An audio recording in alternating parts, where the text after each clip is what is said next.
예배자 우리 찬양 드리고 가기 시작합니다.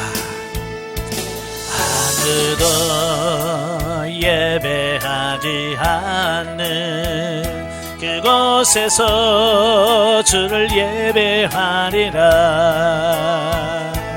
아무도 찬양하지 않는 그곳에서 나 주를 찬양하리라.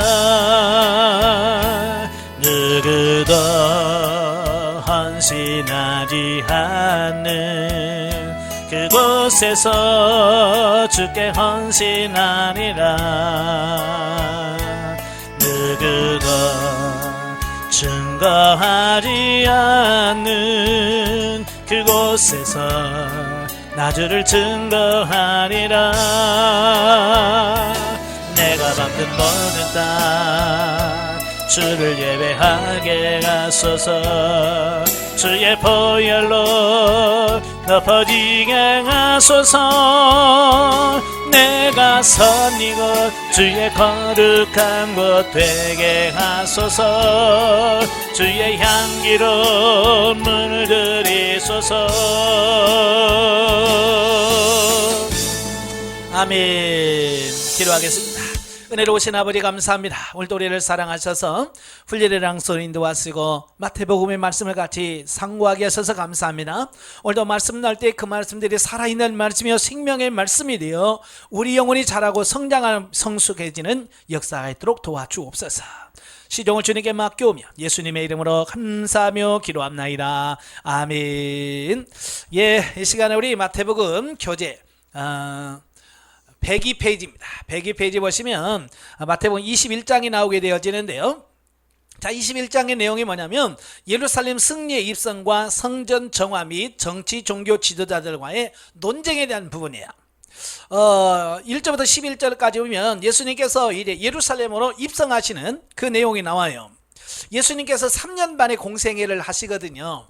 3년 반 긴 시간 동안 공생애를 마치시고 이제 예루살렘으로 올라가셔서 이제 한 주간, 마지막 한 주간의 삶을 사시는 겁니다.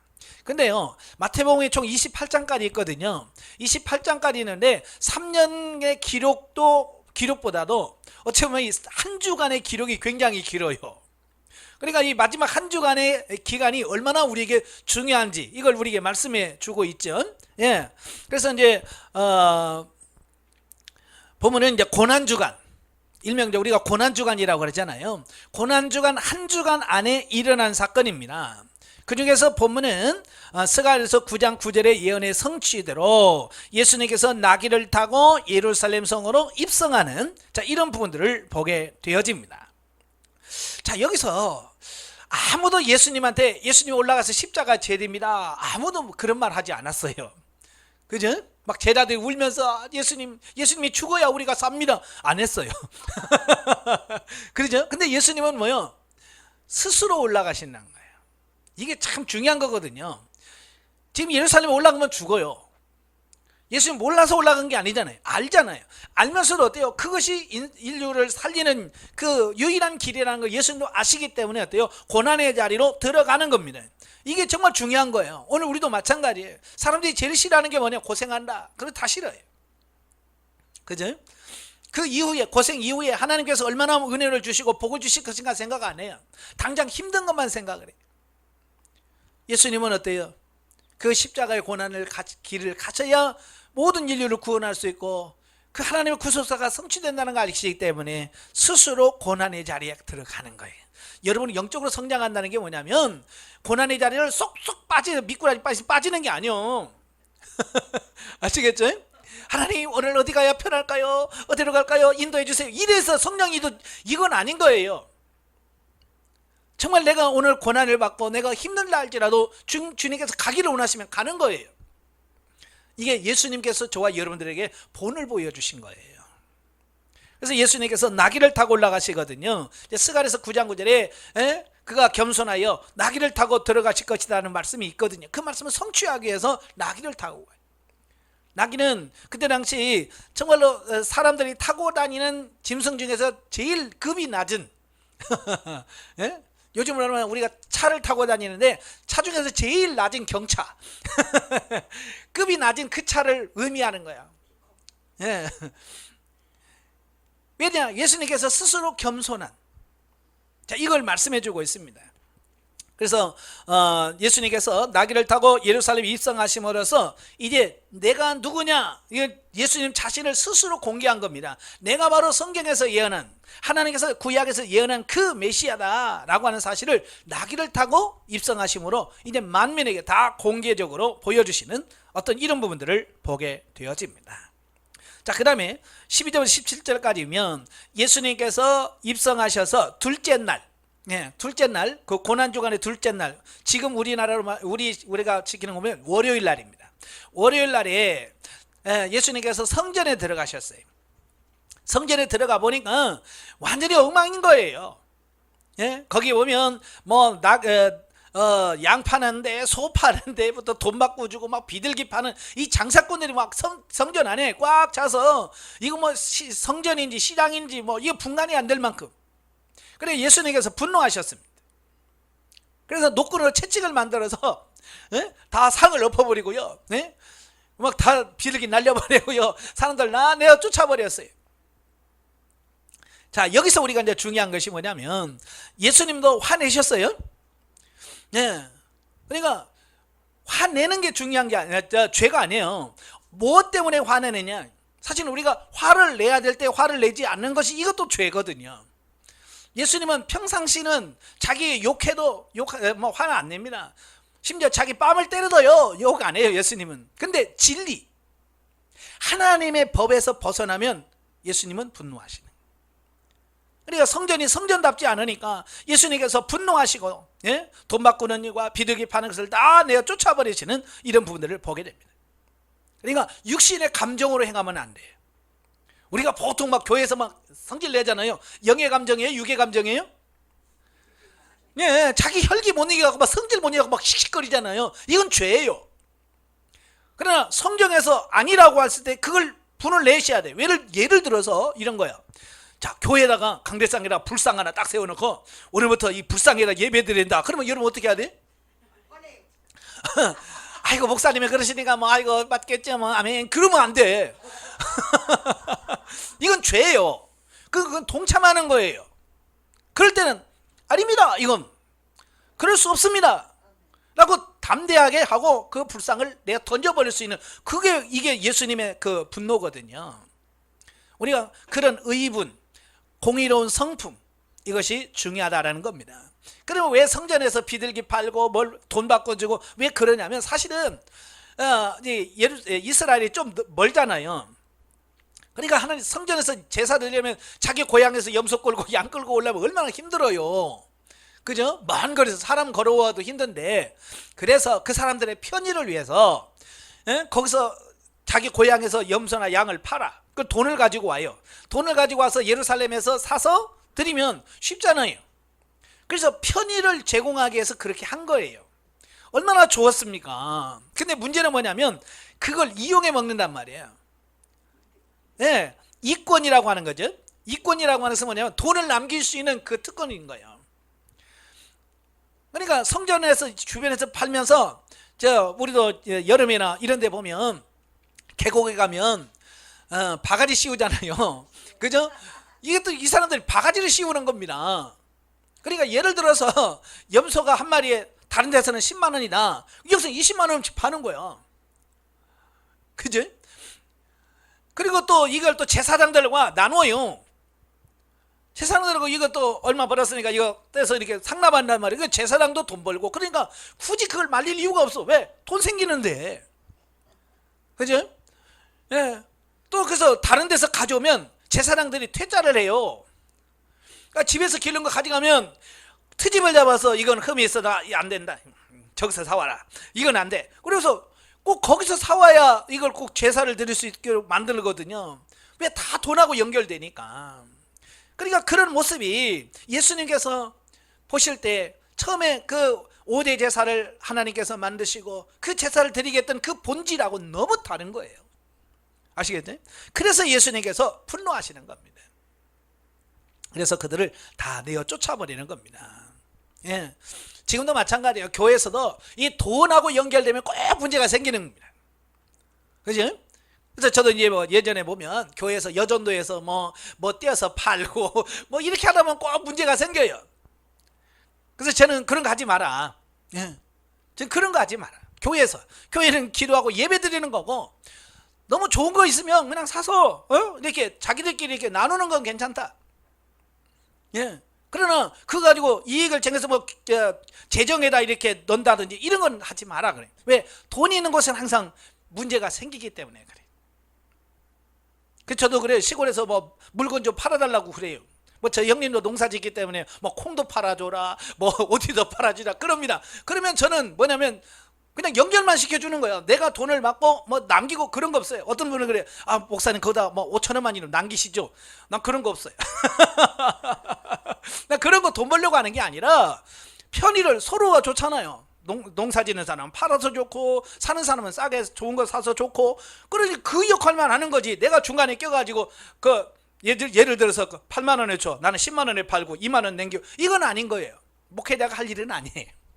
이건 장사하시는 성도들이 하는 거고. 그래서 교회에서도 항상 그래요. 이런 물질 관계에서도 예? 이 이권이 개입되면 안 된다. 아시겠죠? 그래서 결국은 장사꾼들이 막 하다 보니까 세속화되어지고 타락하게 돼요. 그래서 예수님은 이 강도의 구례로 만들었다라고 말씀해 주고 있습니다. 오늘도 마찬가지예요. 교회를 어떤 자신을 위한 도구로 쓰면 안 돼요. 예, 장사하시는 분들, 가게 하시는 분들 보면 큰 교회 가요. 왜요? 그렇죠. 큰 교회 가야 그 성도들이 이용해 줄 때 도움이 된다고 그 말이에요. 그러니까 신앙을 따라 하나님의 뜻을 따라가는 게 아니라 교회를 이용해 먹는 겁니다. 그렇죠? 이제 그것은 하나님께서 옳지 않다라고 하는 것을 보게 됩니다. 그래서 교회는 기도하고 봉사하고 섬기고 하나님을 찬양하는 장소로 만들어야지, 어떤 돈을 벌고 막 이런 이권으로 하면 절대로 안 됩니다. 저는 그래요. 교회에서 뭐 카페하고 막 이런 거, 나는 그거 찬성하지 않아요. 교회는 순수하게 하나님께 예배하고 찬양하는 그런 곳이 돼야 돼. 아시겠죠? 예. 그 다음에 교회의 주인은 누구냐? 예, 목사도 아니에요. 장로도 아니고요. 권사도 아니고요. 예, 내가 교회를 지었다고 해서 내가 주인은 아니에요. 예, 교회는 뭐요? 교회 주인은 하나님이시고 교회의 머리는 예수 그리스도예요. 아시겠죠? 이걸 정확하게 인식을 해야 돼. 근데 그걸 인식하지 못하고 내가 지었으니까 내 교회야, 내가 개척했으니까 내 교회, 이건 절대로 아니죠. 하나님의 교회, 주님의 교회. 그 다음에 8절부터 22절까지 보면 무화과나무 저주 사건이 나옵니다. 예. 그러니까 이제 앞장에서는 그 성전을 정화시키고 나서 둘째 날 월요일에 같이 발생한 사건이 뭐냐면 무화과나무 저주 사건이에요. 예수님께서 아침 일찍이 예루살렘을 가시다 보니까 배가 고프셨어요. 그래서 보니까 길가에 무화과나무가 쫙 서 있는 겁니다. 그래서 예수님께서 그 밑에 가셔서 열매가 있나 이렇게 찾아보셨어요. 근데 잎만 무성하지 열매가 없는 거예요. 여러분 교회 앞에 무화과나무 있어서 보시죠. 지금 이파리가 많이 나잖아요. 이파리가 나면요 벌써 잎이 나고 그 옆에 지금 열매가 지금 같이 열어요. 그러니까 이파리가 다 핀 다음에 열매를 맺는 게 아니라 잎이 크면서 열매가 벌써 익어요. 달려요. 그러니까 잎이 있다는 얘기는 분명히 거기는 열매가 있어야 된다는 얘기예요. 그죠? 자, 그런데 없다는 건 말이에요. 이때가 언제냐면 태양력으로 오늘날이면 3월 4월이거든요. 예, 원래 이제 무화과나무가 잘 익으려면 5월 6월이 돼야 돼. 그러니까 아직도 2달 전이에요. 근데 그 무화과나무가 잎이 무성한데 열매가 없어요. 근데 예수님께서 아직 때가 안 됐는데도 불구하고 거기 가서 열매를 찾으시고 없으니까 저주했단 말이에요. 그러니까 그 나무가 죽었단 말이에요.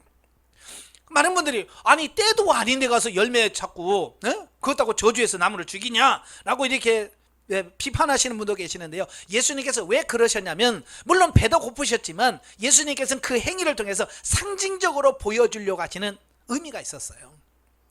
바로 이 무화과나무는 잎만 무성하고 열매가 없는 이스라엘 백성들을 상징하고, 오늘날 신앙생활하는 저와 여러분들 외형적으로는 번들어하고 뭐 외형적으로는 권사요, 장로요, 뭐 목사요, 뭐 이런 번들을 하고 내가 신앙생활 내가 몇십 년 했어라고 하는 어떤 이런 부분, 이런 걸 화려할지는 모르지만 정말 하나님이 찾으시는 열매가 없는 우리의 삶을 하나님께서 저주하시는 이 부분을 보게 돼요. 사도 바울도 그러죠. 경건의 모양만 있지 경건의 능력이 없는 사람, 바로 이 사람을 바로 잎이 무성한 무화과나무에 비유할 수 있습니다. 그러니까 열매 없는 삶은 이렇게 저주해서 죽는다, 망한다, 이것을 예수님께서 우리들에게 보여주시려고 일부러, 예수님께서 아직 무화과철이 아닌 걸 몰라서 그랬을까요? 알아요. 예수님은 다 아심에도 불구하고 그 상징적인 의미를 가지고 가시는 거예요. 그래서 여러분도 열매가 많이 맺으시는 삶이 되셔야 됩니다. 아시겠죠? 입만 무성하면 안 돼요. 예? 내가 우리 교회에서 몇 가지 봉사한 줄 알아? 뭐 내가 헌금을 얼마나 많은지 알아? 내 직분이 뭔지 알아? 이건 아무 소용없어요. 주님께서 천국에서 너 뭐 하다 왔냐? 권사했어? 아이고 뭐 점수 더 주고 그런 거 아니에요. 아시겠죠? 열매가 있어야 돼. 성령의 9가지 열매를 맺는 여러분 되시기를 바라요. 예. 그래서 이 무화과 나무 저주의 사건은 성전 정화 사건과 더불어 이스라엘의 미래에 대한 예언적 사건입니다. 예. 앞으로 어떻게 역사가 진행될 것인가라고 하는 사실을 보여주는 겁니다. 그러니까 예수님께서 성전 정화시켜주면서 이 성전에 대한 책망하잖아요. 강도의 굴레를 만들었다. 그래서 그 저주의 사건은 결국 AD 70년에 로마의 티도에 의해서 예루살렘 성전이 무너져 버리잖아요. 무화과나무 저주 비유를 통해서 그 말씀이 그대로 성취되어집니다. 그러니까 예수님께서 이 두 가지 성전 정화 사건 또 무화과나무 저주 사건은 AD 70년에 이스라엘 백성들이 망할 것이라고 하는 사실을 예수님께서는 그 말씀을 통해서 이미 선포하고 계신다라고 하는 것입니다. 그리고 그대로 이루어집니다. 그 다음에 23절부터 27절까지는 권위의 논쟁입니다. 그러니까 예수님께서 이제 이건 고난주간의 화요일 날에 있었던 일이에요. 자, 화요일에 일어난 일인데 예수님께서 막 성전에서 정화시키지 뭐 성전 정화하지 막 그러니까 이 주도권을 갖고 있던 사람들이 불쾌한 거예요. 왜? 지가 먼데 와서 말이지. 뭐 지금 쉽게 말하면 깽판 부리냐 이런 식이죠. 자기들이 뭘 잘못했는지 모르니까 예수님께서 난동 부리고 깽판 부린다고 생각하는 거예요. 그래서 예수님 와서 또 누가 시켜서 이러는 걸 하냐. 자, 그래 따지는 거죠. 그게 누구의 권위냐. 예. 그래서 예수님도 참 난감해요. 이거 하나님이 시켜서 했다 그러면 신성 모독죄고, 예. 내 맘대로 했다 그래도 또 문제가 되고, 이리도 문제 저리도 문제가 되는 거예요. 참 사람도 머리가 좋아요. 예? 나름대로 머리가 좋습니다. 그렇지만 예수님 머리 못 따라가죠. 그죠? 예, 예수님은 지혜의 근본이에요. 그래 예수님은 어떻게 따라갑니까? 그러니까 예수님께서 누구의 권세로 했느냐 대답하지 않고, 그래? 나도 너한테 하는 질문하겠다. 세례 요한의 세례가 하늘로부터냐 땅에서부터냐 라고 묻습니다. 그러니까 그들이 대답을 못하는 거예요. 왜? 하늘로부터 왔다 그러면 너 왜 안 받아? 그럴 거고, 그죠? 땅에서 왔다 그러면 많은 사람들이 세례 요한을 다 선지자로 인식을 하고 있는데, 선지자 사람 백성들의 눈치도 있고, 그러니까 이러지도 못하고 저러지도 못하니까 뭐라 그래? 잘 모르겠는데 그래 난 대답 안 하겠다 그럼. 참 이게 예수님의 지혜. 그리고 여러분들이 늘 구해야 되는 게 이거예요. 예수님 나도 그런 지혜 좀 주세요. 예, 지혜가 있어야 돼. 그 다음에 28절에서 32절까지 보면 두 아들에 대한 비유입니다. 두 아들의 비유를 통해서 그때 당시 유대의 교권주의자들의 불의와 이선을 책망하는 내용이에요. 그러니까 한 사람이 있다고 그랬죠. 여기 한 사람은 하나님을 상징합니다. 그리고 두 아들이 있습니다. 맏아들과 둘째 아들이 있습니다. 맏아들은 바로 유대의 교권주의자들을 상징하고, 그 둘째 아들은 세리와 창기들을 의미합니다. 그러니까 맏아들은 아버지가 야 포도원 가서 일 좀 해야 되겠다. 그러니까 뭐라 그래요? 예 가겠습니다. 대답은 잘해. 예, 대답은 잘하고 안 가. 예. 그렇지만 이 둘째 아들인 창기와 세리들은 뭐예요? 겉으로 보기에는 아버지가 가라 그러니까 싫습니다. 오늘 바빠요. 안 갑니다. 라고 말은 했지만 어때요? 나중에 회개하고 나가서 밭에서 일을 했단 말이에요. 자, 바로 이 부분을 통해서 너희들은 지금 대답만 하고 안 가는 마다들과 같은 존재들이다. 그러나 이 창기들은 겉으로 보면 하나님을 대항하는 것 같고 하나님 뜻을 살지 않는 것 같지만 그들은 세례 요한 때부터 그들이 와서 회개하고 하나님께 돌아왔고 지금도 예수님한테 가장 많이 와서 회개하고 은혜 받는 사람이 누구냐? 바로 이 창기와 세리들이다. 그래서 그들이 먼저 너희들보다 먼저 천국에 갈 거다. 그 얘기를 하고 있는 겁니다. 그러니까 이 말은 뭐예요? 그들의 교권주의자들의 위선을 책망하고 폭로하고 하나님의 심판이 있을 거라고 하는 사실을 여기서 말씀해 주고 있습니다. 예. 그래서 입으로 주여 주여 하는 자마다 천국에 들어갈 수 없다고 분명히 말씀했어요. 또 외적으로 우리가 가지고 있는 신분이나 어떤 직분으로 우리가 천국 가는 건 절대로 아닙니다. 예수 그리스도를 믿고 그 말씀에 순종할 때, 아시겠죠? 예, 그때 천국에 갈 수 있다는 것을 가르쳐 주고 있습니다. 그 다음에 33절부터 46절까지 보면 악한 농부의 비유입니다.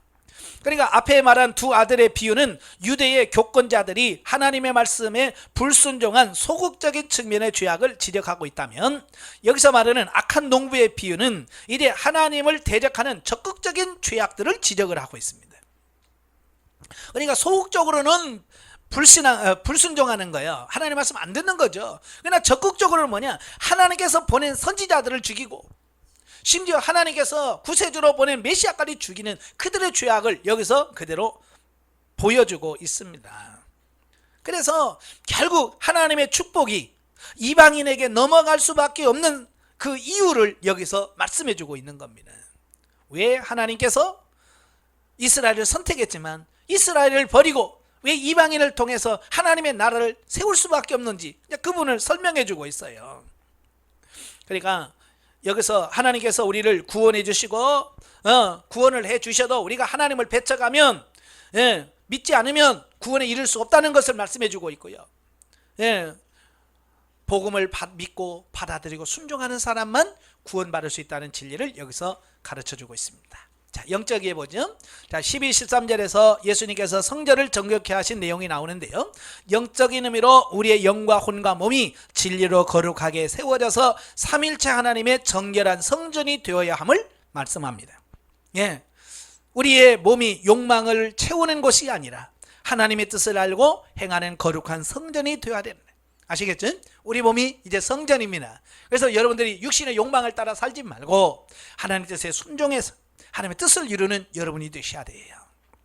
자, 22장으로 가죠. 22장은 혼인잔치의 비유와 세금, 부활, 첫째 계명, 첫째 되는 계명, 또 메시아의 신분에 관한 여러 논쟁이 나옵니다. 1절부터 14절 혼인잔치의 비유입니다. 자, 이것은 앞장에 나온 그 악한 농부의 비유와 연결되어지는 비유입니다. 예. 다만 전장의 비유가 그 유대 교권자들의 죄악상을 폭로했다면 이 혼인잔치의 비유는 뭐냐? 복음을 무시해버린 이스라엘 민족의 죄와 그에 대한 심판 및 유대인의 배척으로 인하여 복음의 주도권이 이방인들에게로 넘어갈 것, 그리고 종말론적인 심판 등을 여기서 보여주는 부분이다 라고 볼 수 있습니다. 예. 그래서 여기서 주는 교훈이 뭐냐? 주님이 초청할 때 핑계대지 말란 말이에요. 뭐 장가 가야 되고 뭐 돈 벌어야 되고 이거 필요가 없어요. 여러분도 마찬가지예요. 하나님께서 여러분을 부르신다면, 주님이 원하신다면 아멘하고 갈 수 있는 이런 부분이 돼야 돼요. 두 번째로는 세상 일에 열심을 품으나 하나님의 관심이 없는 자는 구원에 이를 수 없다는 얘기예요. 하나님이 초청한에도 불구하고 뭐예요? 나 장가 가서요, 나 돈 벌러 가야 되거든요, 나 바깥로 가야 돼. 이 세상 일에 바쁘면 하나님의 초청에 응할 수 없다. 그러니까 우리가 너무 바빠요. 너무 바빠. 뭐 직장 다니시면 직장 다니다고 바쁘다고 날리고, 노는 사람은 또 논다고 바쁘고, 예? 그죠? 예, 그 노는 사람은 더 바쁘 어떻게? 그래서 뭐라고 그래요? 백수가 과로 산대잖아요. 일도 안 하면서 왜 세상 일에만 바빠가지고. 그래서 여러분이 지금 뭐에 바쁘냐 정확하게 아셔야 돼요. 내가 지금 뭐 때문에 바쁘지? 내가 지금 기도하고 말씀 보고 하나님 말씀에 순종하는 데 바쁜가? 아니면 세상에 그냥 먹고 사는데 여기 바쁜가? 아니면 세상 것에 내 생각과 이걸 빼앗겨서 오직 세상 일을 사는가? 이걸 잘 보셔야 돼요. 아시겠지? 예. 그 다음에 마지막은 뭐냐면 예복을 입어야 돼요. 잔치에 들어가도요, 예복 안 입으면 쫓겨납니다. 예복은 뭡니까? 우리의 변화된 삶을 말하는 거예요. 내가 예수 그리스도를 믿었죠, 구원 받았죠, 그러면 구원 받은 자의 삶이 나와야 돼. 성경에서 옷은 그 사람의 삶을 얘기해요. 그래서 여러분의 삶이 변화되어야, 그 잔치에 합당한 사람이 되어야 잔치에 참여할 수 있지.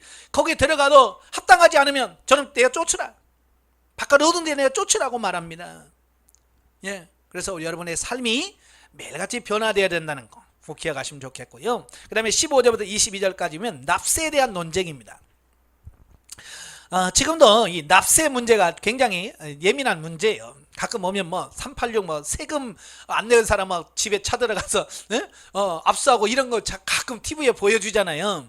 참 그 세금 내면 될 걸 가지고, 그죠? 안 내고 벤질벤질 해가지고 차업당하고 막 이런, 왜 그렇게 창피한지 모르겠어요. 여러분 혹시 그러지 마세요. 세금 낼 거 따먹따먹 내시길 바랍니다. 예? 그게 정상적인 거예요.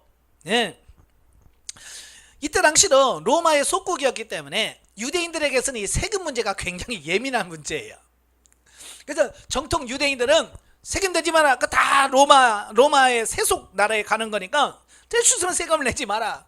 예, 그래요. 그러니까 유대인들을 가지고 있는 사람은 보통 세금을 안 내려고 노력을 하지요. 예. 그런데 또 헤롯 당원들은 헤롯에게 눈치를 보면서 이익을 보는 사람들이거든요. 그러니까 정치인들과 손을 잡아서 뭔가 이득을 해야 되니까 어떻게 하냐? 세금을 내라, 빨리 내라. 예, 그래요. 뭐 여러분이 세금 낸다고 국가에서 저 뭐 세금 내라고 했다고 해서 제가 저 국가에서 저기 뭐 돈 주고 그런 거 없어요. 나는 이득 하나도 없어. 근데 이들은 친로마주의자들이거든요. 그러니까 로마한테 잘 보이려면 어떻게 해야 돼요? 세금 따박따박 내야죠. 그러니까 세금을 내야 되는 사람하고 내지 말아야 되는 이 두 파가 있습니다. 바로 헤롯 당원들과 바로 바리새인들. 이 둘은 평소에 이 세금 문제 때문에 서로 만나면 싸우는 겁니다. 바리새인들은 왜 세금을 내야 되냐 그러고, 헤롯 당은 세금을 당연히 내야지 그러면서 이 술이 안 좋아. 근데 예수님을 올무에 빠뜨릴 때는 둘이 또 짝짝꿍이 잘 맞아. 예. 예수님 죽일 때도 마찬가지예요. 이들이 평소에 헤롯하고 빌라도는 사이가 안 좋아. 근데 예수님 죽일 때는 또 사이가 좋아. 예? 꼭 진리를 할 때는 그렇습니다. 예.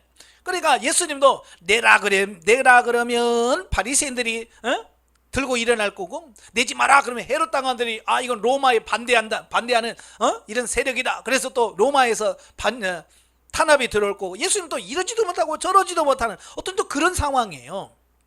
근데 예수님께서 그래, 그러면 쇳돈을 한번 줘봐라. 예, 동전 줘라. 그러니까 로마 돈에는 그 가이사 황제의 얼굴이 딱 박혀 있어요. 우리나라 100원짜리는 누가 박혀 있어요? 예? 500원짜리에 100원짜리인가요? 세종대왕이 있잖아요. 예. 그래, 왕의 얼굴이 딱 박혀 있어요. 예. 그러니까 그 돈을 주니까, 야, 이 형상이 누구냐? 가이사입니다. 그래, 가이사 것은 가이사에게 내고, 예? 하나님의 것은 하나님께 내라. 아주 명쾌하게 둘 다 문제를 확 해결해 버렸어요. 그러니까 그들이 아무 말도 못하는 거야. 참, 이런 지혜가 정말로 필요한 거예요. 저와 여러분들은요, 이중 시민권자예요. 우리는 세상에 살고 또 하나님의 시민권을 가지고 있는 자들이에요. 그러니까 우리는 한쪽으로 치우치면 안 돼요. 예수님 뭐라고 그랬어요? 가이사의 것은 가이사에게. 그러니까 세상에 우리가 대한민국 국민이라면 대한민국 국민으로서 내야 될 세금은 당연히 내야 되는 겁니다. 그리고 하나님의 것은 하나님의 것, 10분의 1은 하나님의 것이다라고 말씀했기 때문에 11조라든지 이건 하나님께 내야 되는 거예요. 그래서 우리는 이중국적자니까 두 나라, 세상 나라와 하나님의 나라에 필요한 부분을 감당할 수 있는 사람이 돼야 돼요. 아시겠죠? 근데 가끔 보면 이게 아직 정리가 안 되신 분이 많아요. 예.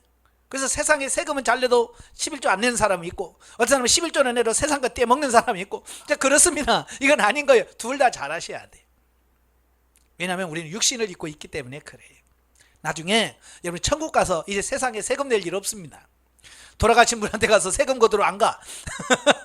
아시겠죠? 그러니까 살아있을 때, 육신을 가지고 있을 때는 우리가 세상 나라에 속해 있기 때문에 세상 나라에 대한 부분도 잘 감당할 수 있는 사람이 되셔야 돼요. 자, 그 다음에 이제 부활 논쟁이 23절부터 33절입니다. 자, 이스라엘에는 이 교파가 종파가 크게 세 가지가 있어요. 바리새파, 사두개파, 에세네파.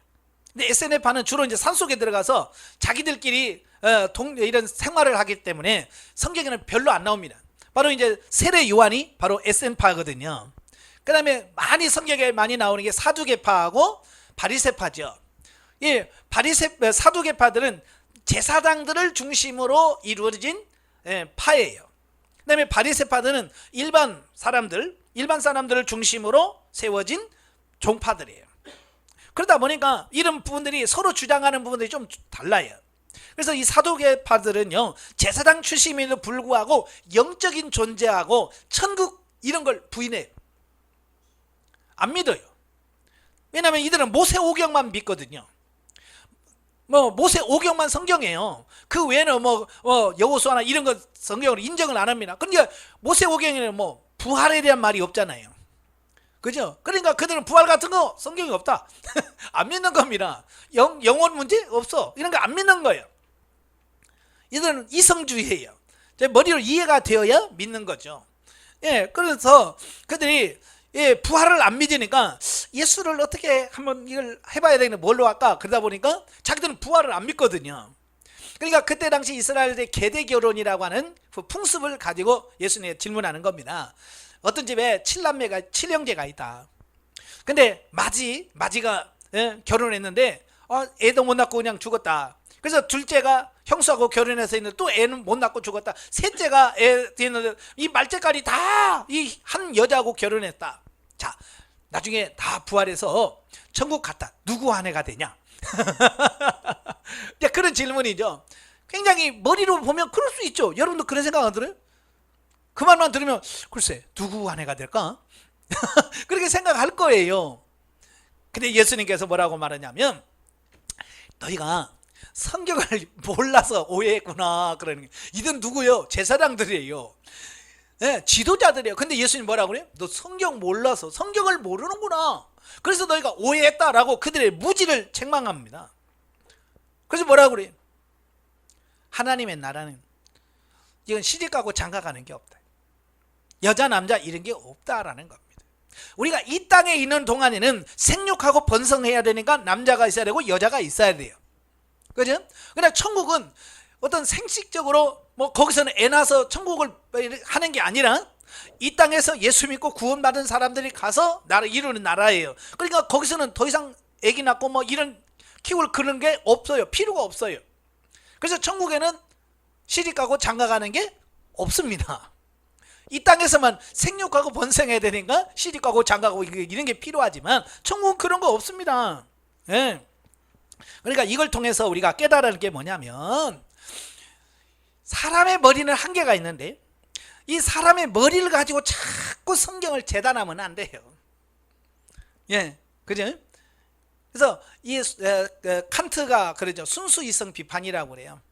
그때는 그 이성주의거든요. 그때 당시에 이성주의라는 것은 이 사람의 생각, 논리 이런 것으로 이해가 되어야만 이건 진짜고, 여기서 이해 못하는 것은 없는 거다.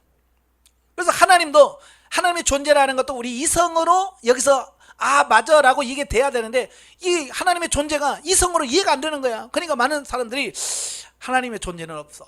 왜? 이성에서 도무지 이게 안 돼. 그럴 때 칸트가 뭐라고 그래? 인간의 이성은 한계가 있다. 예. 인간의 이성은 한계가 있다. 이성을 뛰어넘는 것은 우리가 알 수가 없다. 그래서 순수 이성 비판을 하게 된 거거든요. 그래서 제가 가끔 그러냐, 농담으로 IQ 100 이쪽 저쪽 가지고 뭘 논하냐. 그죠? 우리 머리로는 하나님의 뜻을 다 이해할 수가 없습니다. 그래서 저와 여러분도 영적 지각을 열어달라고 기도하셔야 돼요. 성경을 보면서도 하나님, 내 머리로는 이해가 안 됩니다. 이 육신의 이 머리 갖고는 성경이 이해가 안 됩니까? 하나님, 영적 지각을 열어서 알게 하시고 생각나게 하시고 깨닫게 해 주옵소서라고 기도하시면서 성경을 보셔야 돼요. 그 다음에 34절 40절에 보면 가장 큰 계명에 대한 부분이에요. 하나님께서 모세에게 10계명을 주셨어요. 10가지 계명을 주셨는데요, 이 유대인들은요 그 10가지 계명을 가지고 이걸 어떻게 10계명을 잘 지킬까? 그래서 각 계명마다 또 그 막 이걸 쪼개기 시작하는 겁니다. 예, 쪼개가지고 쪼개다 보니까 613가지까지 쪼갰어요. 10계명을 막 쪼개서 보니까 이제 613가지가 된 거예요. 자, 여러분이 한번 묻겠습니다. 10계명 다 암송하시는 분 손 들어봐요. 한 분. 야, 여러분 신앙생활 여러분 수십 년 하고 권사돼서도 지금 10계명 그러면 대충 알 것 같은데 그러면서 모른단 말이에요. 여러분 10개도 모르는 주제인데 613가지를 지키라 그러면 10개도 못 외고 있는데 613가지 어떻게 암송해서 지키겠어요? 못하죠. 그래서 그들이 이제 꾀를 낸 거예요. 613가지 중에서 중요한 거 248개, 조금 덜 중요한 거 365개. 그래서 이렇게 나눈 거예요. 나누니까 문제가 되는 게 뭐냐면, 야, 왜 이걸 중요하다고 생각하냐? 내가 볼 때는 이건 아닌데. 그래서 사람들끼리 생각이 다르니까, 야, 이건 빼야 돼. 이건 넣어야 돼. 그래서 서로 이거 가지고 이거 중요한 부분에다 넣어야 되냐, 좀 덜 중요한 데는 이거 가지고 논쟁이 있는 거예요. 그러니까 예수님한테 와서 그 논란에 예수님을 끌어들이는 거죠. 예수가 그런데 이게 제일 중요하대. 그러면 이제 그 사람이 다르니까 왜? 그래서 또 반대파들이 쫙 와서 예수님을 공격할 수 있는 어떤 빌미를 제공하려고 그리고 묻는 겁니다. 뭐가 제일 좋으냐? 이 613가지 중에서 뭐가 제일 중요하냐? 자, 그걸 질문한 거예요. 그래서 이것도 마찬가지죠. 뭐가 중요하다 그러면 이제 벌떼같이 달라들어서 왜? 그러면 또 예수님을 달라들 거예요. 그때 예수님께서는 그 중에서 야, 몇 번째가 제일 중요해 라고 말씀하지 않았어요. 그 율법 613가지 아니 10계명 중에서 그것이 뭘 말씀하느냐, 근본 정신, 하나님께서 뭘 강조하느냐, 이게 첫째 중요한 거거든요. 그래서 예수님께서 다른 건 말씀하지 않고 첫째는 하나님을 사랑해라, 둘째는 내 이웃을 내 몸같이 사랑해라. 이것이 율법의 강령이니라. 핵심이 그거다. 그거 놓치면 안 된다라고 말씀해 주고 있습니다. 예. 그래서 우리가 율법을 지킨다고 하는 것은 결국 사랑이거든요. 그래서 사랑을 하면 온 율법을 다 이루었느니라. 아시겠죠? 그래서 우리는 사랑을 하지 않고 맨날 너 뭐 그렇게 살았냐 안 살았냐 지켰냐 안 지켰냐 맨날 그것만 따지니까 우리가 율법주의라고 하는 거예요. 사랑하십시오. 아시겠죠? 첫째는 하나님을 사랑해야 되고 두 번째 내 이웃을 내 몸같이 사랑해야 돼. 근데 대부분이 보면 그런 말을 하면 저는 하나님을 사랑할 수 있는데요, 저 인간은 사랑 못하겠어요, 이런 분들이 많아. 예? 근데요, 사람을 사랑해야 하나님을 사랑할 수 있습니다. 눈에 보이는 사람을 사랑하지 못하면 눈에 보이지 않는 하나님을 사랑할 수 없다고 요한일서 4장 20절에서 말씀해 주고 있습니다. 그래서 일단은 하나님 사랑보다 눈에 보이는 인간을 먼저 사랑하려고 노력하십시오. 그래서 인간이 사랑이 되어야 그때 하나님을 진짜 사랑할 수 있는 사람이 되어집니다. 자, 그 다음에 41절 46절까지면 다윗의 주가 되시는 그리스도. 지금까지는 이 종교자들, 지도자들이 예수님을 계속 질문하면서 예수님을 공격에 빠뜨리려고 했어요. 그러니까 예수님께서 보다 안 돼가지고 이제 예수님이 마지막으로 공격을 한번 해보시는 겁니다. 한 수 딱 쓰는 겁니다. 그게 뭐냐면, 야, 그리스도와 다윗의 관계가 어떠냐? 자, 그 질문을 던지는 겁니다. 예. 그러니까 이들이 대답하기가 곤란한 겁니다. 예. 왜냐하면 시편 110편 1절 말씀이, 예? 그리스도를 다윗이 뭐라고 말하면 주라고 얘기한단 말이에요. 그죠? 그러니까 그 말씀 보면 다윗이 메시아를 향해서 주라고 하는데 보통 보면 메시아는 다윗의 후손이라고 얘기한단 말이에요. 그러니까 이걸 어떻게 이해해야 되나? 그러니까 인간은 거기서 이제 한계가 와버리는 거예요. 이걸 어떻게 이해해야 되지? 이 인간의 이성은 아까도 말한 한계가 있어요. 그 넘어가면 이해를 못하는 겁니다. 못 알아듣는 거예요. 그러니까 예수님이 뭐라 그래요? 예수님은 그 인성으로 따지면 다윗의 자손이에요. 그죠? 왜? 다윗의 후손으로 오셨으니까, 사람으로는. 그러나 영적으로 보면 뭐요? 그건 하나님이시잖아요. 그러니까 예수 그리스도의 인성과 신성 이런 걸 이해를 못하면 이 부분을 이해 못하는 겁니다. 자, 오늘 저와 여러분도 예수 그리스도와 인성과 신성 이 부분을 정확하게 인정하셔야 돼요. 그래서 예수님의 신성은 뭐요? 하나님이시고 창조주이시고 우리의 구원자라고 하는 사실이고, 인성은 뭐요? 우리와 똑같은 참 사람이었다는 거. 이 두 가지를 우리가 믿으셔야 돼. 이 두 가지 중에 뭐 하나만 부인해도 이단입니다. 아시겠죠? 그래서 예수님이 사람이 안 되셔서 그래도 이건 부인이고, 예수님은 하나님이 아니고 인간이야 라고 해도 이단이고요. 우리는 둘을 같이 해야 돼. 예수님은 참 하나님이시면서 참 사람이셨다. 이걸 아셔야 돼. 자, 영적에 보죠. 자, 혼인잔치의 비유는 현재적 하나님의 나라를 의미하고, 초청받은 자들은 하나님의 택한 백성들을 비유합니다. 자, 14절에서는 이 세상에서 부름받은 자는 많지만 택함을 받는 자는 적다는 말씀을 하시죠. 자, 성도가 교회에 나와도 영적으로 거듭나지 못하거나 영적으로 거듭나고 이 땅에서 하나님의 나라를 소유한다 할지라도 영적으로 날마다 새로워지지 않고 의의 세마포 옷을 입는 거룩한 삶을 살지 못하면 하나님께 인정받는 자가 될 수 없다는 것을 말씀해 주고 있습니다. 그러니까 이 말씀은 뭐냐면 명목상의 그리스도인만 되면 안 된다. 예를 들면 썬데이 크리스찬이라고 그래요. 주일만 교인이고 나머지는 안 교인인 사람들 많아요. 이건 명목상 그리스도인이거든요. 하나님의 나라에 어울리지 않는다. 자, 23장으로 가죠. 자, 3장은 유대 지도자들에 대한 7대 경고와 예루살렘을 향한 탄식이 나와요. 1절부터 11절은 유대 종교 지도자들에 대한 책망이 나옵니다. 예, 지금까지 계속 그들의 공격을 받았는데, 이제 22장 41절부터 이제 예수님께서 그들을 이제 반격을 하시는 거죠. 예, 그래서 예수님께서 서기관들과 바리새인들의 위선을 정면으로 비판하면서 책망하십니다. 자, 물론 예수님의 준엄한 비판과 책망은 자신을 대적하는 유대 종교 지도자에 대한 개인적인 원한 때문이 아니라 누구보다도 하나님의 뜻에 순종하면서 백성들을 올바른 신앙의 길로 인도해야 될 책임을 지닌 그들의 위선에 젖어 오히려 다른 사람들을 멸망의 길로 인도하고 있기 때문에 그렇다고 말해요. 예.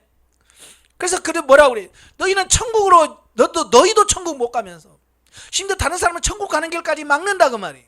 그래, 예수님을 볼 때는 이게 화가 나는 거예요. 그렇잖아요?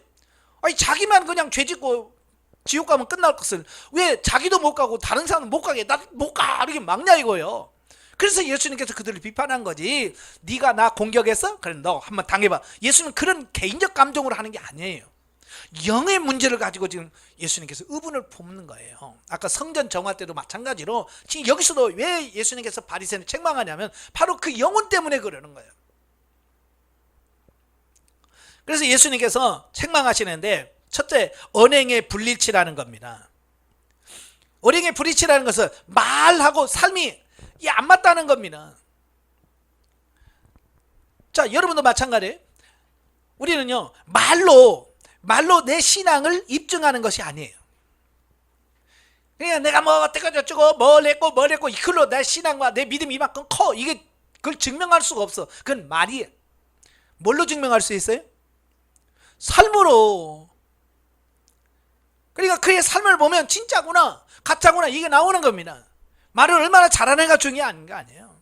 삶으로 보여주는 거거든요. 그래서 그들은, 바리새인들은 모세의 자리, 즉 모세의 율법을 가르치는 위치에 있는 자들이다. 따라서 그들은 율법을 바르게 가르치면서 백성들에게 본이 돼야 돼. 근데 그들은 가르치고 자기는 안 살아. 그래서 책망하는 겁니다. 두 번째는 하나님보다 사람의 눈을 더 의식하는 태도다. 그러니까 사람에게 잘 보이려고만 하는 겁니다. 그래서 그들은 뭐야? 사람들이 보는 앞에서 막 보는 데서만 기도하고, 그 다음에 이마에 붙이는 경문을 크게 하고, 옷술에 붙이는 청색술을 내 모퉁이를 하는데 그걸 막 더 크게 만들어서 다른 사람이 잘 띄게 만들고, 이런 걸, 예, 하나님보다 사람에게 보이려고 하는 어떤 이런 부분이죠. 정작 중요한 경건의 능력은 없는 거예요. 삶이 안 나온다 그 말이에요. 세 번째는 뭐냐? 지나친 명예욕과 교만입니다. 예, 그들은 항상 사람들에게 대접을 받으며 높임을 받고자 합니다. 그래서 잔치자리에도 상자, 잔치자리에 가도 회당에 가도 높은 자리에 서로 앉으려고 자랑을 합니다. 예, 상석에 앉으려고 하죠. 그 다음에 뭐예요? 랍비라 칭함받기를 좋아했다. 이 랍비라고 하는 것은 그때 당시 가장 존경하는 어떤 스승들, 이런 사람들 랍비 라고서 존경하거든요. 그러니까 그 다른 사람들이 자기를 랍비라고 불러진 걸 좋아하는 거예요. 그 다음에 시장 같은 데서 많은 사람 앞에서 아이고 안녕하십니까 인사받는 것 좋아하고, 이게 실로 그들의 교만을 그대로 드러난 거죠. 그런데 문제는 그 바리새인들만 그런 게 있는 게 아니고 우리 안에도 있더라고 말이에요.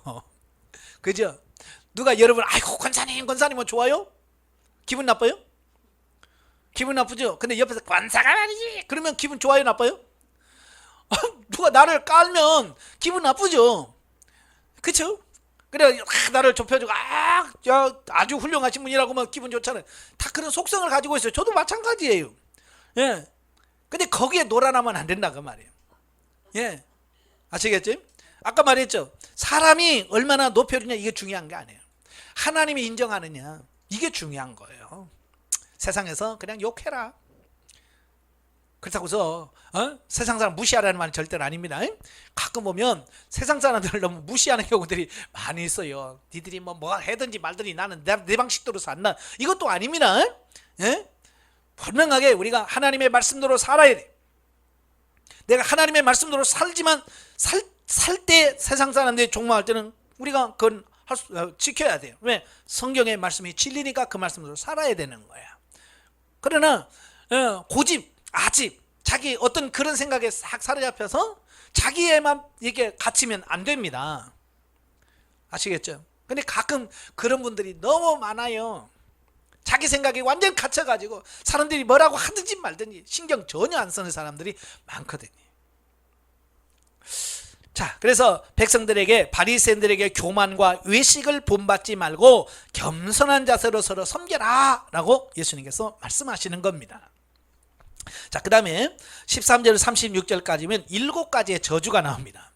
그래서 그들의 교만을 책망하신 다음에 그들에게 7가지로 저주를 내립니다. 이 7이라는 것은 완전수를 말하죠. 그러니까 얼마나 예수님께서 완전히 그들을 저주하시는지를 보셔야 돼요. 자, 본문에서 유대 종교자들이 범한 죄악을 7가지로 구체적으로 열거하면서 거기에 대해서 심판하실 것을 말씀해 주고 있습니다. 첫째가 뭐냐? 천국 문을 가로막았다. 그들이 뭐냐? 너희는 천국 문을 가로막았다. 너희도 천국 못 가면서 다른 사람 못 가게. 이단들이 그러잖아요. 그죠? 예, 이단들은 얼마나 열심을 냅니까? 여러분 뭐 신천지 따라갈 수 있어요? 아마 여러분 발뒤꿈치도 못 따라갈 겁니다. 그렇지만 그들이 그렇게 열심히 한다고 해서 그게 생명이냐? 아니잖아요. 자기도 천국 못 가고 다른 사람도 못 가게 막는 일이잖아요. 반드시 하나님께서 심판하실 거예요. 바리새인들이 그와 같다 그 말이에요. 두 번째로 뭐냐? 다른 사람을 지옥의 자식이 되게 한다. 이게 무슨 말이냐면 잘못 가르쳐서 정말로 더 하나님의 죄짓게 만든단 말이에요. 그래서 성경 공부 시킨다고 하는데 잘못 가르쳐서 도리어 하나님 말씀과 벗어나서 더 죄짓게 만드는 이런 경우가 너무 많은 거예요. 그러니까 선생이 되는 게 중요한 게 아니에요. 바르게 가르쳐. 그래서 이 앞에서 가르치는 사람의 책임이 얼마나 큰가, 이게 중요합니다. 그 다음에 세 번째, 물질 만능주의였습니다. 돈이면 나라. 그래서 돈을 사랑하면 돈 모으려고요.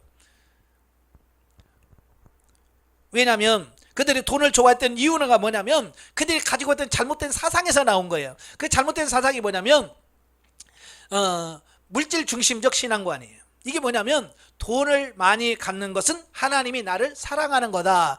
그런 생각을 갖고 있었던 거예요. 가끔 교회에서도 보면 그러잖아요.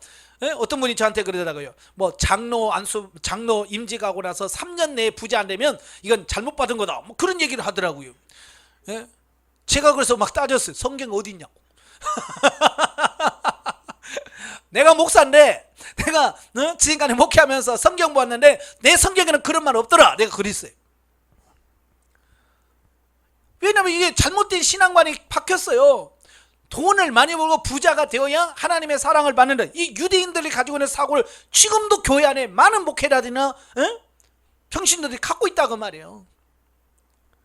그래서 교회에서 뭐 장로 되는 대로 아직도 부자가 안 되면 막 흉보는 겁니다. 장로라며 맨날 저렇게 그냥 저렇게 저렇게 힘들게 산다고. 그게 그렇게 중요한 게 아닌데도 바리새인들은 그런 거예요. 그러니까 다른 사람한테 나 부자야, 이 말은 무슨 말이냐면 하나님이 나 이만큼 사랑해, 이거거든요. 그들이 갖고 있는, 진짜는 하나님은 아닌데 자기들이 그렇게 잘못 생각하는 거예요. 그래서 어떻게 하는 일이 막 돈을 많이 벌어야 돼. 그래서 막 집을 막 크게 전화야. 다른 사람 봐라, 이런 큰 집 살잖아, 하나님이 나 이만큼 사랑해. 근데 그런 걸 증명하려고 하는 거예요. 그래서 이들은 물질 만능이 돈이면 최고다. 그래서 돈을 끌어모으는 겁니다. 오늘날도 이 물질 만능주의, 돈이면 다라고 하는 이런 사고를 갖고 있는 신앙인들이 너무 많아요. 예. 그래서 이걸 내려놓으셔야 돼요. 천국 갈 때 돈 갖고 가는 거 아니에요? 예. 뭐 하나님께서 뭐 재벌이 천국 간다고 막 천군 천사가 쫙 쏴서 뭐 빵빠레 불리고 가난한 사람이 올라간다고 오든지 말든지 아니에요. 그건 상관은 없어요. 이 땅에서 재벌이냐 아니냐 이거 상관은 없어요. 하나님의 나라는 뭐요? 내가 믿음이 있느냐, 그리고 얼마나 그 하나님의 말씀대로 진리로 생명으로 살았느냐, 이게 중요한 거지. 돈 필요 없어요. 왜냐하면 사실 뭐 하나님께서 돈 하시려면 뭐 하나님 뭘 못 하시겠어요. 제가 가끔 그래요. 여러분 부자 만들려고 하면 그냥 여러분이 앉아있는 의자만 금덩이로 바꿔놔도 솔찬할 거예요. 그죠? 그렇잖아요. 예? 여러분이 앉아있는 의자만 금덩이로 바꿔도 지금 여러분 수천만 원 올 거예요. 예? 들어올 겁니다. 근데 하나는 그런 방법 쓰지 않으셔. 왜? 물질이 다가 아니라는 거예요. 하나님은. 아시겠죠? 예. 부자 못 만들어서 나를 부자를 못 만드신 게 아니에요. 하나님은 얼마든지 하실 수 있어. 근데 그게 진리가 아니고 그게 생명이 아니니까 안 하시는 거예요. 그러니까 이들처럼 물질 만능주의에 빠지면 안 됩니다. 그 다음에 네 번째로 율법의 근본 정신을 저버렸다는 겁니다. 아까도 말했죠. 율법의 근본 정신이 뭐예요? 하나님 사람 이웃 사랑인데요, 그걸 빼먹어요. 그리고 형식적인 외형적으로만 갖춘단 말이에요. 그리고 다섯 번째, 위선적인 태도. 위선적인 태도가 아까도 말했습니다. 사람한테 보이려고, 예, 사람한테만 잘 보이려고 하는 겁니다. 성도들도 보면 그냥 목사님 앞에서만 막 살랑살랑하고 자는 사람 많아요. 그죠? 자기들끼리 아유 저 목사님 앞에서 저 아이고 자기들끼리 막 흉보고 그래요. 그러면서 자기도 또 와서 또 그러거든요. 예? 그러지 말아요. 여러분 목사가 여러분 천국 가는 티켓 주는 거 아니에요. 천국의 상품권을 목사가 나눠주는 거 아니에요. 단지 목사는 하나님의 말씀을 여러분이 가르쳐서 하나님의 말씀을 살 수 있도록 만들어주는 그 역할만 할 뿐이에요. 그러니까 그 앞에서 잘 보여야 소용없어요. 하나님 앞에 잘 보여야지. 그렇잖아요. 하나님 앞에 잘 보여야 천국 가서 좋은 자리 가는 거지. 사람한테 잘 보여야 소용없어요. 그 다음에 여섯 번째가 뭐냐? 외식적인 태도. 예, 외식적인 태도. 그 다음에 일곱 번째가 뭐냐? 선지자들과 악인들을 핍박하고 죽인 거예요. 이게 어찌 보면 가장 큰 죄죠. 하나님께서 잘못 사는 그들에게 하나님의 말씀을 선포해서 그건 아니라고 책망하는 선지자 귀한 사명이거든요. 근데 자기 마음 안 든다고 그들을 핍박하고 심지어는 죽여요. 그래서 많은 선지자들이 순교를 당했습니다. 예, 우리가 잘 아는 예레미야 선지자 같은 경우에는 므낫세 왕 때 너무 므낫세가 죄짓고 타락하니까 그건 아니라고 했다가 전설에 가면 톱으로 켜서 죽었대. 예. 스가랴 선지자 요아스 왕한테 그건 아니라고 잘못됐다고 지적했다가 돌 맞아 죽었습니다. 많은 선지자들이 하나님의 말씀을 선포할 때 유대인들은 그걸 돌로 쳐서 죽였어요. 심지어 뭐요? 마지막 일곱 번째가 뭐냐면 머지않아 예수 자신, 그들을 구원하러 온 그들을 십자가에 못 박혀 죽게 할 거라고 하는 것, 그게 그들의 가장 큰 죄다. 자, 그걸 말씀해 주고 있습니다. 여러분 하나님의 심판의 기준은요 명확해요. 분명합니다. 그래서 하나님께서 심은 대로 거두게 하고 행한 대로 갚아주겠다고 분명히 성경에서 말씀해 주고 있습니다. 그래서 여러분들이 심을 때 잘 심어야 돼요. 내가 지금 뭘 심고 있지? 왜? 하나님은 내가 심은 대로 거두니까. 맨날 심술만 심으면 심술로 거두십니다. 맨날 사기치면 사기로 당해요. 구약에서 그 야곱의 삶에서 이미 말씀했잖아요. 야곱은 자기 아버지 속이고 형 속이고 맨날 속여. 그러니까 자기가 나중에 외삼촌한테 속고 나중에 자기 아들한테 속고. 자, 그래요. 왜? 자기가 심었으니까. 그러니까 여러분, 나이 들어서 지금 그런 사기치고 사기당하고 그런 사람들 보면 젊었을 때 사기친 사람들이 많을 거야 아마. 그러니까 잘 심으셔야 돼. 아시겠죠? 자, 그 다음에 37절에서 39절까지 보면 예루살렘의 멸망에 대한 예언입니다. 자, 예수님께서 유대 종교 지도자들의 잘못을 지적하면서 저주를 선언하십니다. 그리고 그 유대교의 중심지라고 할 수 있는 예루살렘. 예. 예루살렘은 하나님의 도성이에요. 하나님이 이 땅을 통치하고 다스린다고 하는 것을 보여주는 곳이 예루살렘입니다. 예, 그런데 그 성이 어떻게 멸망하겠다는 겁니다. 망했다. 이는 그렇게 하신 이유가 뭐냐? 이는 하나님의 종, 즉 선지자들을 박해하고 마침내는 하나님의 아들 예수님을 영접하기를 거절할 뿐만 아니라 십자가에 못 박혀 죽인 이스라엘 민족에 대한 심판에 대한 선포입니다. 예. 아까 농부의 비유에서 설명을 했잖아요. 농부가 새를 주고 가서 그걸 받으려고 하는데 새를 안 주는 겁니다. 그래서 종들을 여러 보내도 종들을 막 어떤 사람은 때리고 어떤 사람은 죽이고 그래요. 그래서 아들을 보내면서 이 아들을 보내면 듣겠지. 근데 그 아들이 누구예요? 예수 그리스도거든요. 예수 그리스도가 왔는데 어떻게 했어? 그들은 죽여버렸어요. 바로 그 비유가 지금 그대로 성취되는 거예요. 예수님을 죽이는 겁니다. 아직까지는 안 죽였지, 그죠? 근데 죽일 거란 말이에요. 그러니까 그 예수까지 죽일 거다. 그래서 하나님이 너희를 심판하실 거다라고 말씀해주고 있습니다. 그 예수 그리스도의 심판이 결국 AD 70년에 로마의 티도의 장군에 의해서 그 예루살렘 성이 완전히 폐허가 되죠. 그래서 예수 그리스도의 예언이 그대로 성취되어지는 이 부분을 보게 됩니다. 영적 예보죠. 자, 3절부터 24절에서 작은 죄는 짓지 않으려고 애쓰면서 큰 죄에 대하여는 무감각하여 죄 가운데 있는 삶에 대하여 책망하시는 말씀이다. 행위적인 일에는 중점을 두지만 본질적인 부분, 곧 율법의 근본이 명하는 의와 인과 신, 곧 영중심의 삶을 등하냐는 모순된 태도는 외식하는 신앙이다. 예. 그냥 정말 중요한 게 뭐냐면 하나님께서 왜 그렇게 말씀하셨는가, 이걸 아는 게 제일 중요한 거예요. 그래서 제가 여러분들에게 묻는 기도를 많이 하라고. 왜라는 기도를 많이 하셔야 돼요. 이거 그 하나님을 불신하고 못 믿어서 왜라는 질문하는 게 아니에요. 그 하나님의 의도, 하나님의 뜻, 이걸 정확하게 알려고 하나님 왜 이런 사건을 주셨습니까? 하나님 왜 이 문제를 주셨습니까? 하나님 왜 이렇게 하셨습니까? 라고 해서 그 하나님의 이유를 깨달아. 아, 그렇군요. 그래서 그 하나님의 뜻대로 살려고 우리가 왜라는 기도를 많이 하는 겁니다. 근데 우리는 아무 생각 없이 살잖아요. 그죠? 왜라는 질문을 안 해요. 어떻게 지냈어요? 아, 잘 지냈습니다. 자기 딴에는 잘 지냈는데 하나님께서 왜 잘 지내 하셨는지를 모른단 말이에요. 그러니까 삶의 변화가 없는 거예요. 그래서 끊임없이 우리는 왜라는 질문을 많이 던지셔야 돼요. 그래서 제가 훈련 받으시는 때 여러분들에게 하루에 100번 이상 물어라. 100번만 하나님 어떻게 살까요? 하나님 어떻게 하기를 원하십니까? 라고 100번만 물으시면 그 100번 속에서 여러분의 삶이 하나님 중심으로, 영 중심으로 삶이 바뀌어져 갈 거예요. 지금 잊어버리셨다면 다시 오늘부터 다시 묻는 기도 다시 시작하시길 바라요.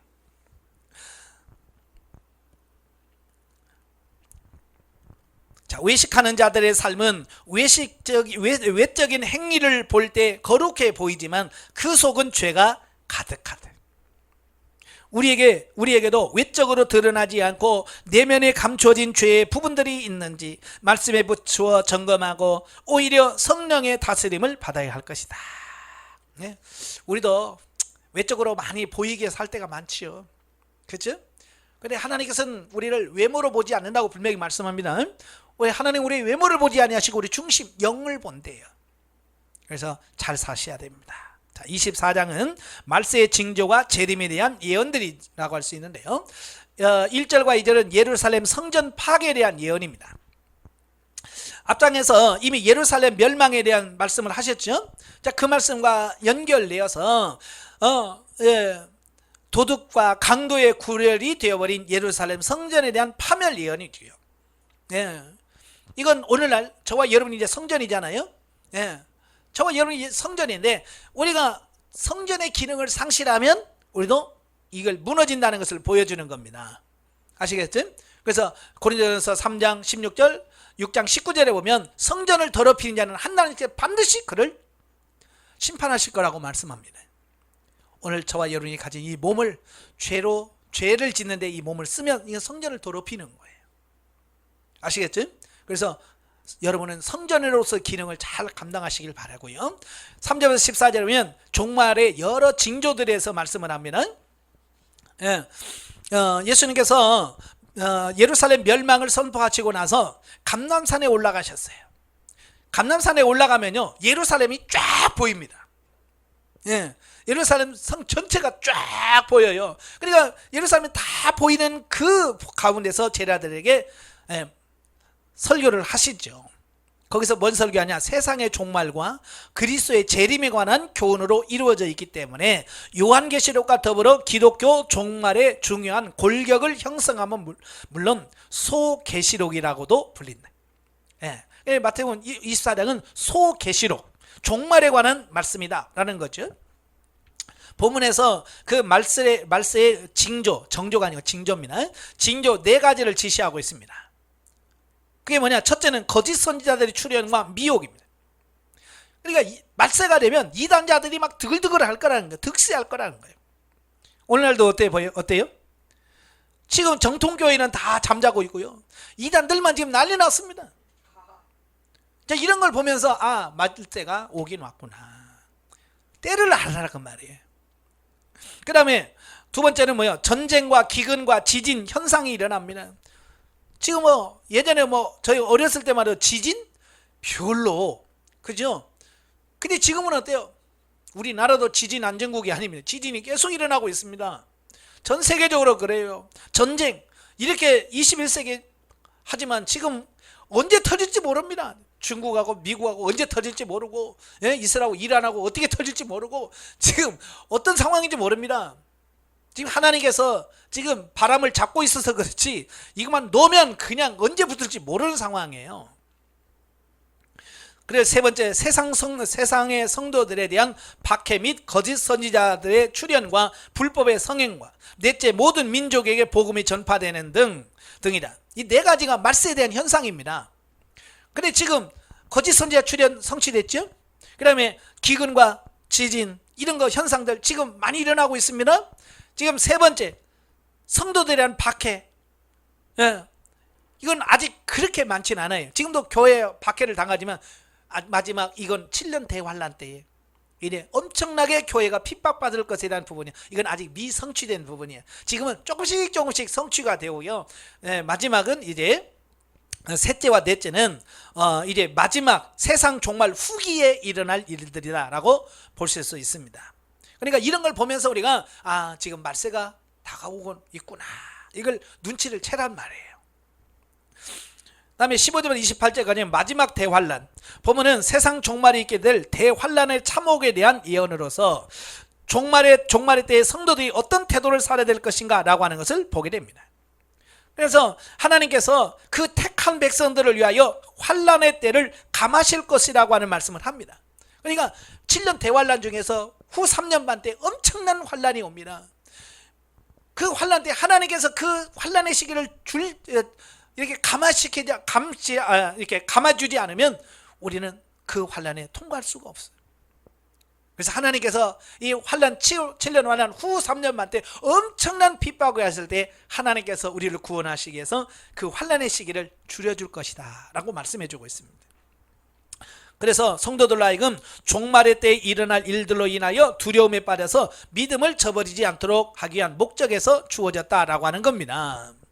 저도 이제 성경을 보면서 마지막 그 7년 대환란이 있을 때 과연 그 7년 대환란 속에 잘 통과할 수 있는 성도가 과연 몇 명이나 될까 심히 걱정이 됩니다. 왜냐하면 이 성도들은요, 이 어려운 것, 고난을 아예 견딜 줄 몰라요. 그렇죠? 교회에서도 그래, 조금만 어리면 못 견딥니다. 이 작은 걸 지금 못 견디면서 이런 7년 대환란을 어떻게 견딜까?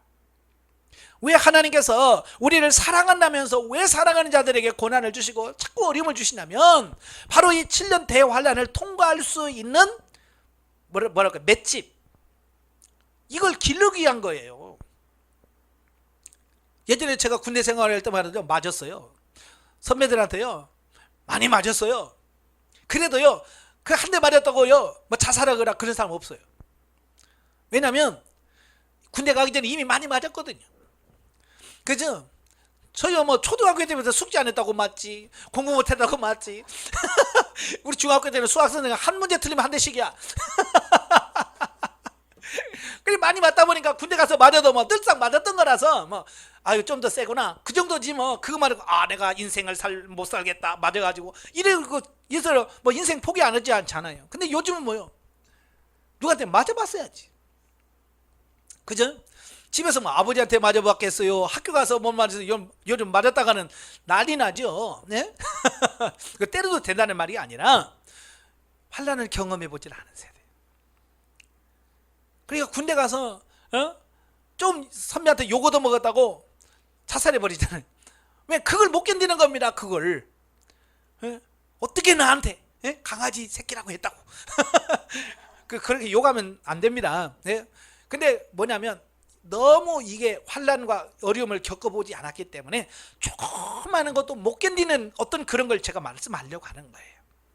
그래서 하나님께서 여러분들은 마지막 때에 그 환란을 통과할 수 있는 자로 만드시기 위해서 하나님께서 어떻게 해요? 계속 어려움을 주시는 겁니다. 그래서 여러분 미워서 죽는 게 아니에요. 환란을 잘 통과하라고, 맷집을 키우라고 그러시는 겁니다. 그러니까 운동 선수들, 특별히 이제 권투라든지 이런 격투기 선수들은 맨날 때리는 훈련만 하는 게 아니에요. 맞는 훈련도 하는 겁니다. 그래서 많이 맞아봐야 맞으면서 그걸 극복하는 맷집이 길러지는 거예요. 그래서 가끔 뭐 권투라서 저 선수 맷집 좋습니다. 저렇게 맞아도 안 쓰러지네요. 왜? 그 사람은 많이 맞아봤거든요. 그러니까 많이 맞아보면서 그 맞는 그 충격을 흡수하고 이길 수 있는 힘이 길러졌기 때문에 많이 맞아도 돼요. 끄떡없는 거예요. 근데 때리기만 했지 한 번도 맞아보지 않은 선수는 마치 리그에 올라가서 한 대 맞으면 그냥 팍 쓰러져 버립니다. 왜? 맞아봤어야지. 때릴 줄만 알지 맞을 줄을 모르니까 그 선수는 지는 거예요. 우리도 마찬가지예요. 하나님께서 그 종말에 성취하시기 위해서 오늘 저와 여러분들에게 고난을 주시고 환난을 주시는 겁니다. 그래서 우리는 그 환난에 감사하시면서 주님 그래요 이것도 못하면 내가 어떻게 7년 대화를 통과할 수 있겠습니까? 주님 이것도 통과할 수 있게 해주세요 라고 기도하셔야 돼요. 아시겠죠? 몸이 좀 아파도요 하나님 불평하지 마세요. 하나님 이 아픈 것도 내가 감사 못하면 내가 어떻게 마지막에 그 종말의 때 7 인체양, 7 나팔장, 7 대접장을 어떻게 통과할 수 있겠습니까? 그래서 그 부분들을 감사함으로써 통과할 수 있는 사람이 되셔야 돼요. 아시겠죠? 예.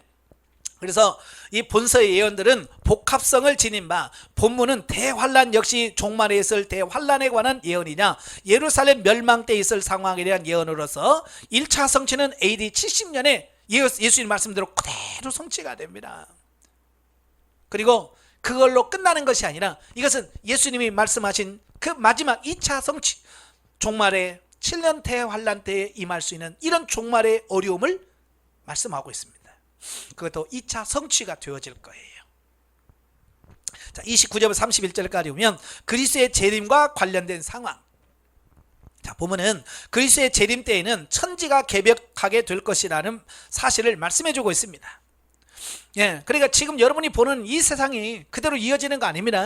완전히 변화됩니다.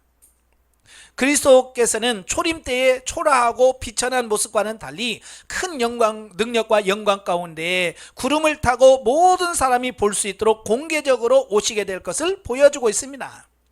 그러니까 예수님이 두 번 오시죠. 초림과 재림인데 초림은 우리의 구원자로 오시는 겁니다. 구원자로 오시기 때문에 초라하고 그렇게 오시는 거예요. 마국간에 태어나시고 가난하게 사시고 왜? 그래야 정말 가난하고 어려운 사람까지 구원할 수 있기 때문에 그런 거예요. 자, 그러나 재림은 달라요. 재림은 심판주로 오시는 거예요. 초림은 구세주로 구원자로 오시지만 우리를 구원하시기 오시지만 재림은 심판하시러 오시는 겁니다. 그 심판하시러 오시는 예수님께서는 그렇게 초림처럼 그렇게 초라하게 안 오셔요. 영광 가운데서 천군 천사와 함께 나팔소리와 함께 모든 사람이 볼 수 있도록 오신다라고 말씀해 주고 있습니다. 따라서 이러한 본문은 압달락에서 언급된 거짓 그리스도의 미혹으로부터 성도들이 벗어날 수 있도록 그리스도의 재림에 관한 정보를 제공해 주고 있습니다. 자, 이렇게 예수님의 재림 때 이렇게 이런 일이 있을 거라고 다 얘기해도 지금도 많은 사람들이 속아. 그죠? 그래서 지금도 예수님이 언제 오신다 그러면 또 가서 또 거기서 또 뭐 할렐루야 하고 또 거기서 기다리고 있다 그 말이. 성경에서 말씀을 하고 있는데도. 그래서 누가 뭐라고 하든 몇 년, 몇 월, 며칠 날 누가 온다고 할 때 성경을 보셔야 돼. 그 사람의 말을 듣지 말고 성경을 봐야 돼. 성경에서 그렇게 정말로 몇 월, 며칠 날 오신다고 말씀하셨나? 여러분, 몇 월, 며칠 날 오신다고 말하는 그 순간 그는 이단이에요. 아니, 아시겠지? 우린 또 그래. 혹시라도. 여러분, 혹시라도 절대 그 말에 속지 마세요. 그럴 리가 없습니다. 왜? 하나님은요, 성경에서 말씀하신 대로 이루어져요. 예수님 뭐라고 그래요? 그날과 그 시는 아무도 모른다. 심지어 나도 모른다. 예수님께서 그랬어요. 자기도 모른다는 거예요. 오직 하나님만 아신다는 거예요. 하나님만 아시는 그걸 지가 어떻게 알아? 그렇잖아요? 그럼 지가 하나님이라는 얘기잖아요. 몇 월 며칠에 온다. 이거 말하는 그 자체가 뭐 지가 하나님이라는 얘기잖아요. 그래서 그 몇 월 며칠 말하는 그 순간 여러분은 그가 누구든 상관없어요. 박차고 나오셔야 돼요. 거기 가서 또 혹시라도 또 이렇게 잊지 마세요. 같이 죽습니다. 예.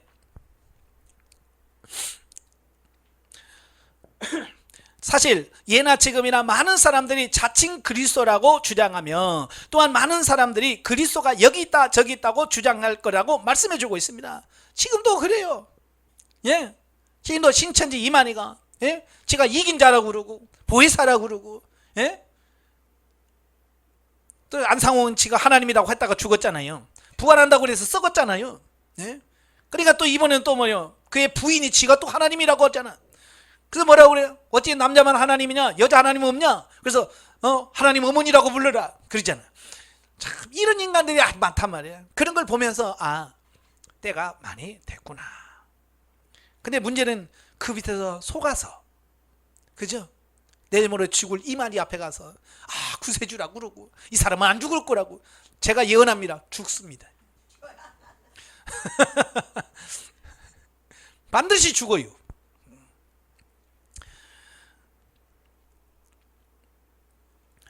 자, 본문에서 언급된 예수 그리스도의 모습은 왕이 자기 도성으로 위험 있게 개선하는 광경을 연상케 하는 것으로서 종말의 그리스도께서 만왕의 왕으로 이 세상에 위험 있게 임하실 그 모습을 말씀해 주고 있습니다.